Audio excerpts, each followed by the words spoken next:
যারা শহীদ হয়েছেন, যারা আহত হয়েছেন, তাদের পুনর্বাসন, চিকিৎসা এবং তাদের নিরাপত্তা, সেই বিষয়টি এখনো নিশ্চিত হয়নি।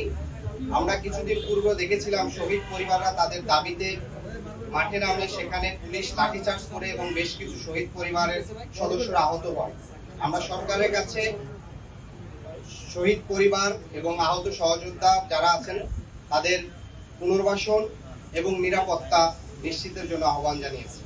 দ্বিতীয়ত বিষয় হচ্ছে, জুলাই গণঅভ্যুত্থানে অংশগ্রহণ করেছে আমাদের দেশের আপামর জনতার সাথে প্রবাসে থাকা আমাদের সহযোদ্ধারা অংশগ্রহণ করেছেন, প্রবাসী ভাইয়েরা অংশগ্রহণ করেছেন। সেক্ষেত্রে সংযুক্ত আরব আমিরাতে আমরা সেখান থেকে বেশ কিছু লোক আটক হয়েছিল, তাদেরকে সরকারের পক্ষ থেকে উদ্যোগ নিয়ে নেওয়া হয়েছে। এখনো সেখানে 25 জন সহযোদ্ধা আইনি জটিলতায় আছেন। সে বিষয়ের জন্য সরকার উদ্যোগ গ্রহণ করে, সে বিষয়টিও আমরা দৃষ্টি আকর্ষণ করেছি। এর পাশাপাশি আরেকটি গুরুত্বপূর্ণ বিষয়, আপনারা জানেন সরকারের পক্ষ থেকে একটি গুম কমিশন করা হয়েছে। গতকালকে আন্তর্জাতিক গুম প্রতিরোধ দিবস ছিল এবং সেই গুম কমিশন স্পষ্টভাবে উল্লেখ করেছে গত 15 বছর ধরে বাংলাদেশে যে বিচার বহির্ভূত হত্যাকাণ্ড, গুম খুন হয়েছে, সেখানে রাষ্ট্রীয় বিভিন্ন সংস্থার বিষয়ে তারা অভিযোগ আনছেন এবং প্রতিবেদনে উল্লেখ করেছেন।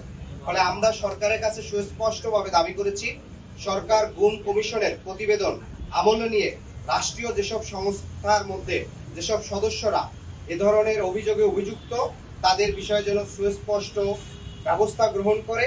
এবং একই সাথে আমরা যে বিষয়টি আশঙ্কা করছি যে বাংলাদেশে গত 15 বছরে যে নির্বাচনগুলো হয়েছিল, সেই নির্বাচনগুলোকে আমরা দেখেছিলাম রাষ্ট্রীয় সংস্থা বিভিন্নভাবে প্রভাবিত করার চেষ্টা করত। যারা বিরোধী দল হবে তারা সরকারে নির্বাচন করতে পারবে কি পারবে না, নানা বিষয়ে আপনারা তারা প্রভাবিত করত। সর্বশেষ 2024 সালে ইলেকশনের আগে আপনারা দেখতে পারবেন বিভিন্ন দলকে নির্বাচনে এনে নির্বাচনকে অংশগ্রহণমূলক দেখার জন্য নানা ধরনের গ্রেপ্তার, প্রভাবিত করার চেষ্টা করেছে। ফলশ্রুতিতে গুম কমিশন যে বিষয়টি এখানে উঠে এসেছে সেটাকে আমলে নিয়ে যথাযথ যেন পদক্ষেপ গ্রহণ করা হয়।